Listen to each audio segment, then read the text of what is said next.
Hello, and welcome to Life, conversations about Ukraine, Russia, and everything in between.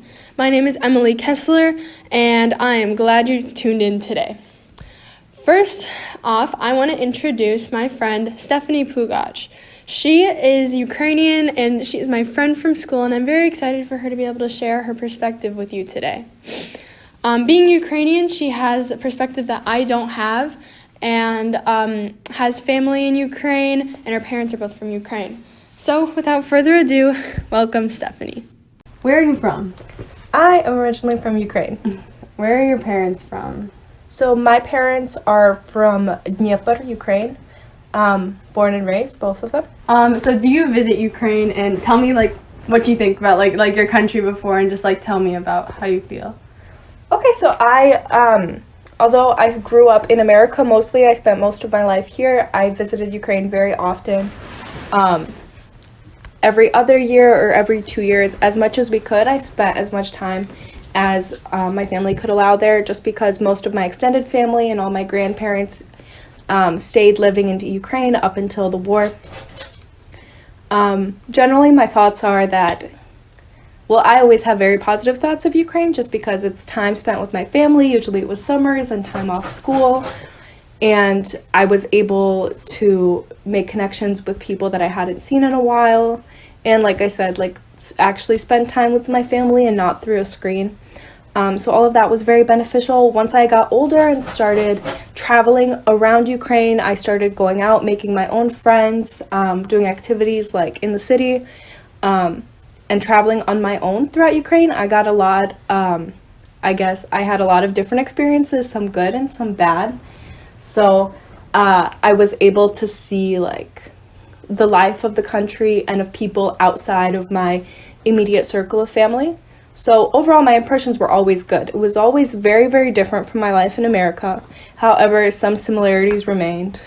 So can you tell me a little bit about how you felt when the invasion began, and what your thought process was during all of that?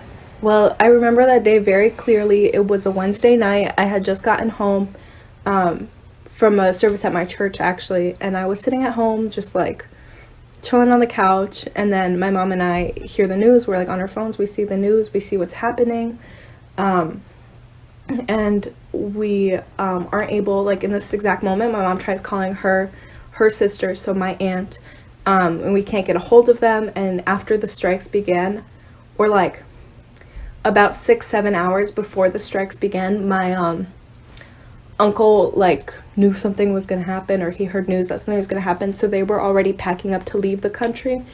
So my aunt and her family was able to leave within the first 12 hours that the war had started. So that was a really big blessing, because it ended up being very different for some of my other family members and just for so many people that I know there. But I don't think I had time to really process that the war started. I was just scared. I remember my heart dropping. I didn't sleep that whole night. It was a Wednesday night, and then I had to go to school the next day because my attendance was low. And I was at school the next day, and that was a Thursday, and I couldn't think of anything else. That was my whole focus, was just concern for my family, concern for my loved ones. My father was in Ukraine at this time too, so I was very worried for him. And I don't know. I don't even know. People ask me to this day how to describe the feeling. I just felt like my heart sank and I couldn't breathe. I think it took me weeks to take a full deep breath again and come to terms with the reality of what was happening.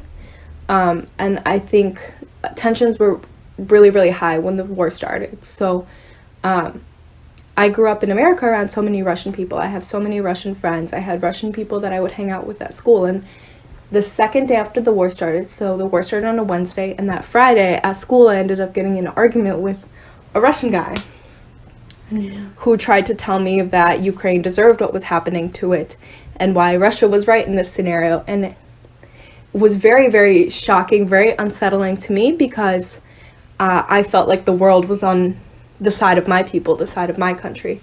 And to hear Russian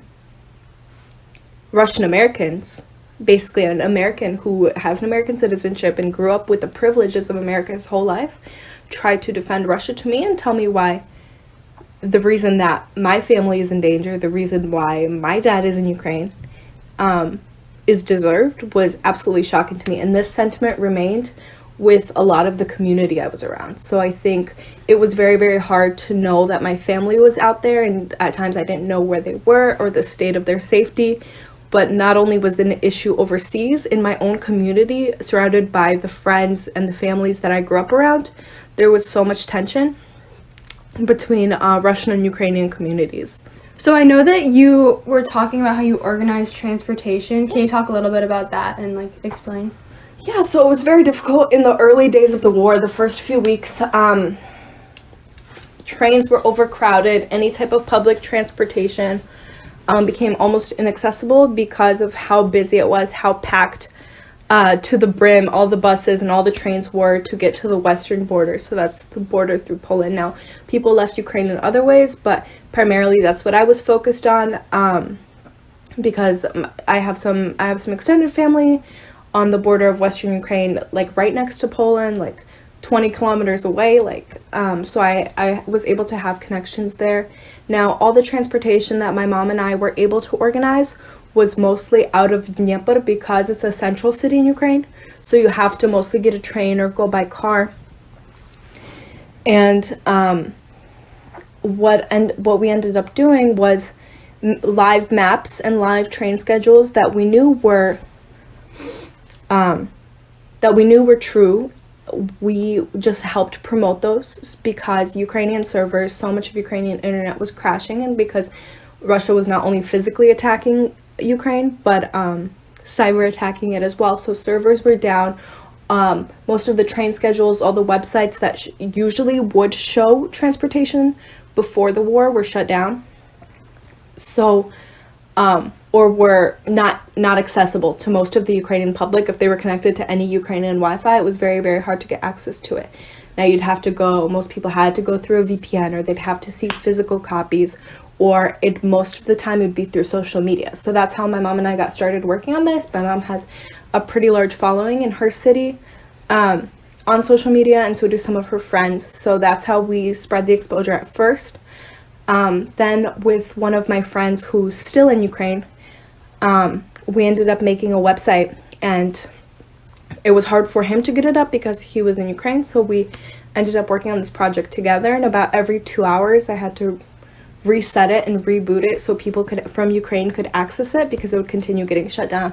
And on this website, it was a very, very simple page, nothing too fancy, but we just my mom and I kept, and a few other people that ended up helping us, we kept updated information of these train schedules and of various bus schedules and transportation that was going out.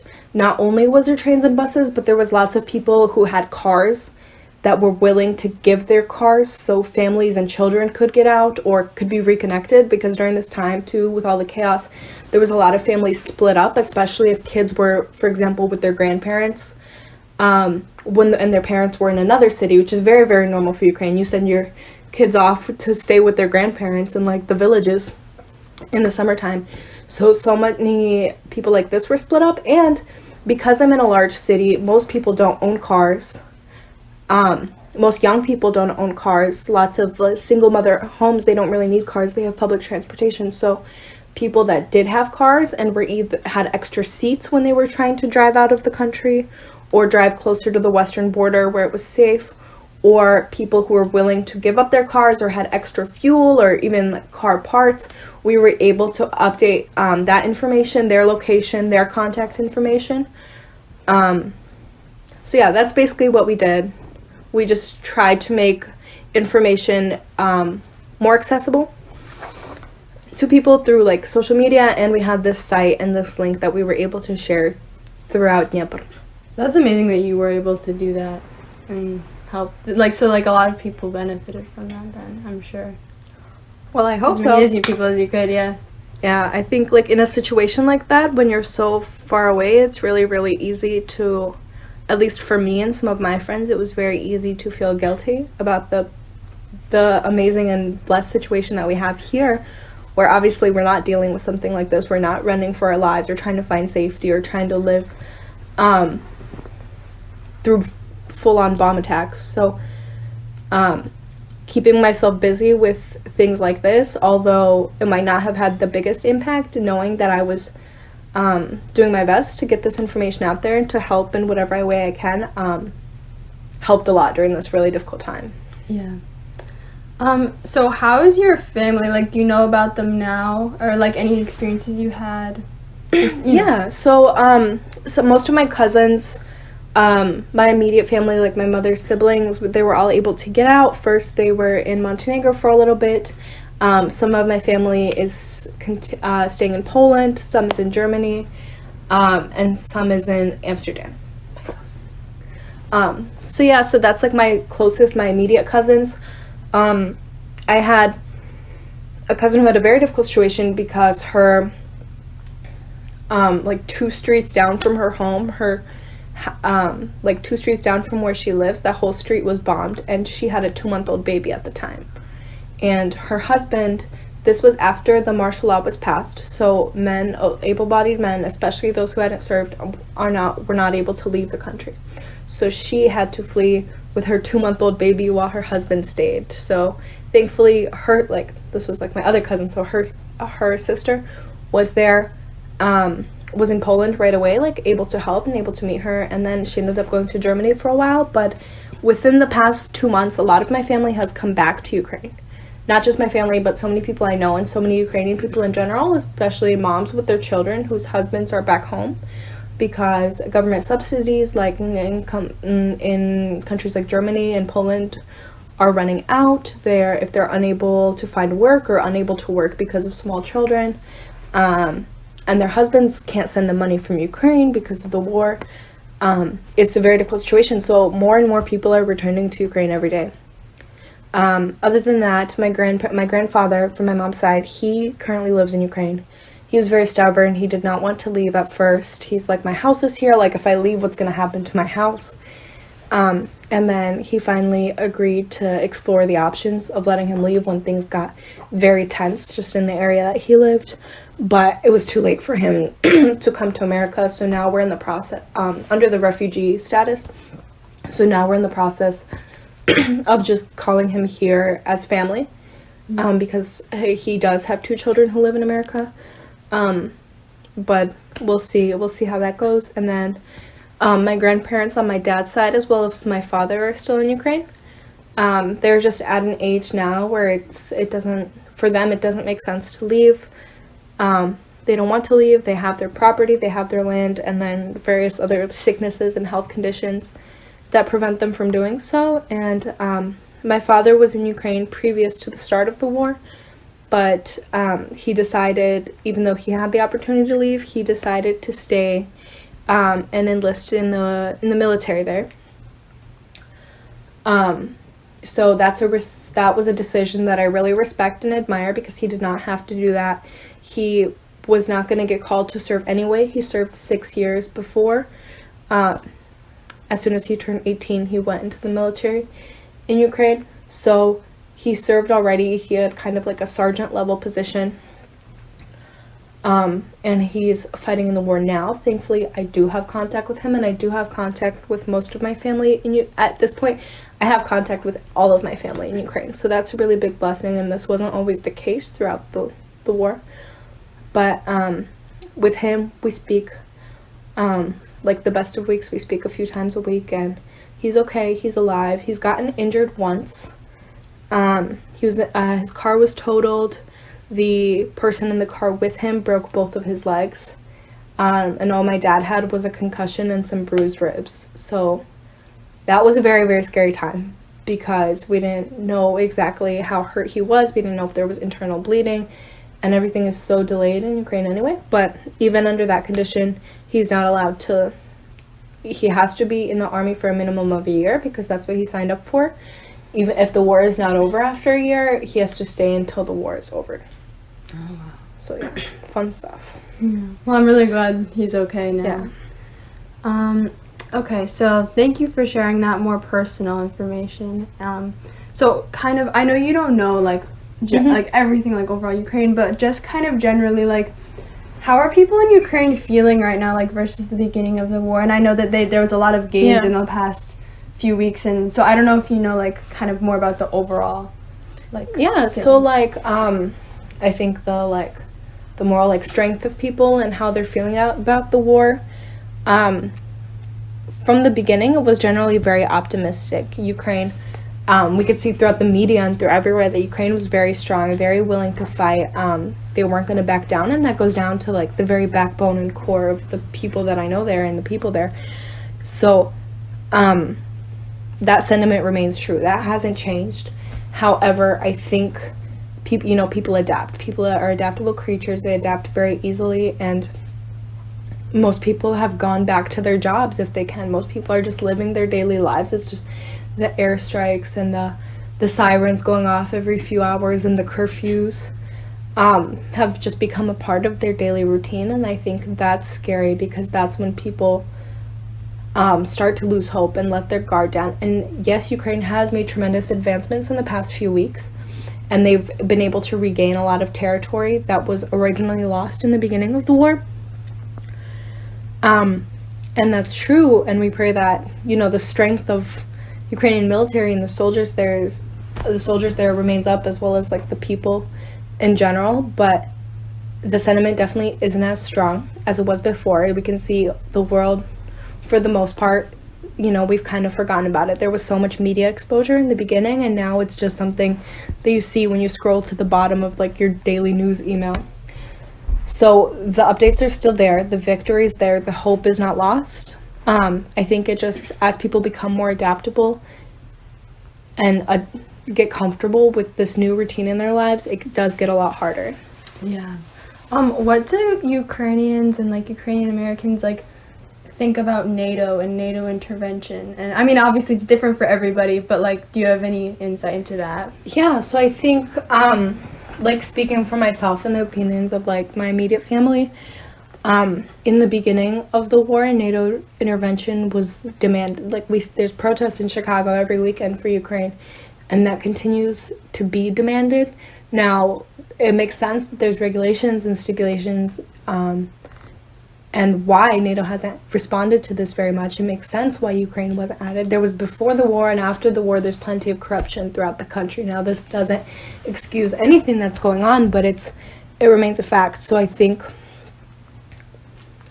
it will honestly depend on who you ask, because some people will say it has to be given as a right, and others come to this position from a more objective space and say, oh, well, there's regulations and rules that have to be followed, despite the fact that people are dying. So you're going to see both of those sides, and it's ultimately not up to us. So yeah. So more specifically, what do you think personally, and what do your family think of Zelensky and like how him a leader like during the war and before the war?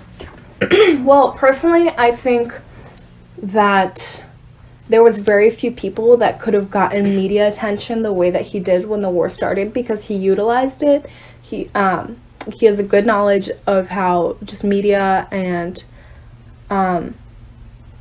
even social media and like how news and how things like that work in the world, and that wouldn't be true for lots of politicians in Ukraine at the time.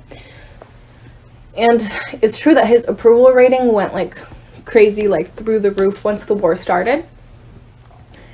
And there's also like lots of things he's been accused of. There's people who accuse him of being a traitor and of knowing about the war ahead of time, and that's why he like moved his family out. So there's different opinions, and people, like any group of people in my family, hold different opinions, and I just stick to the fact that he was able to still prioritize the economy of Ukraine, which is very much needed, because when the war is over, there's going to be so much that needs to be rebuilt and so much that needs to be done, and the economy is dropping anyway, so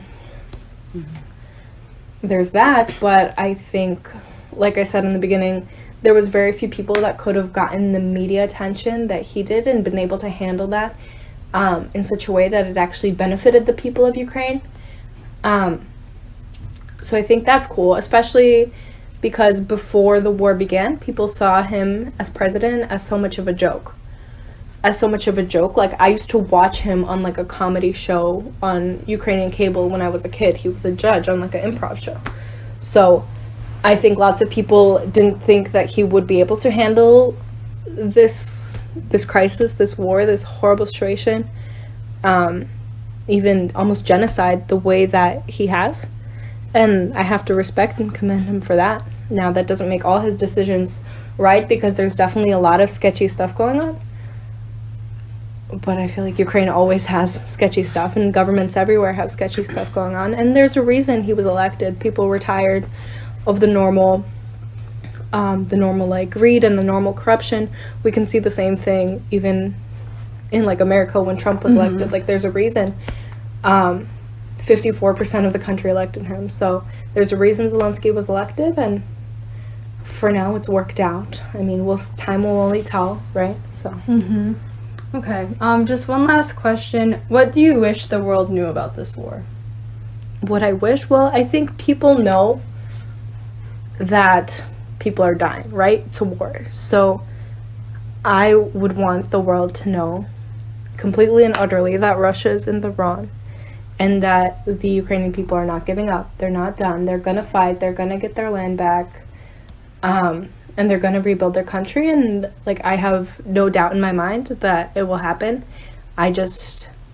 What scares me the most is how long it can take, because I know that it'll happen, but at the expense of how many lives, of how much infrastructure, of how much money, even if it comes down to it, because the war with Russia and Ukraine is not good for anyone. It's not good for us. It's not good for the American economy, not good for the world in general.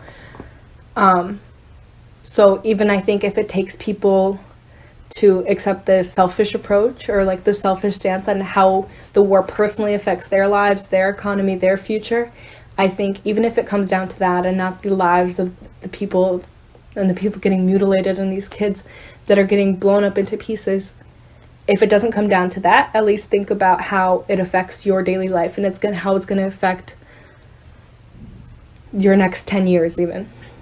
Thank you for sharing this. Thank you again, Stefany, for coming on and sharing your perspective with me and everyone listening. If you are interested, next time you can tune in for a perspective of people who grew up under a country within the Soviet bloc, Romania, and grew up under a communist regime. Thank you for tuning in, and I will see you next time. Slava Ukraini!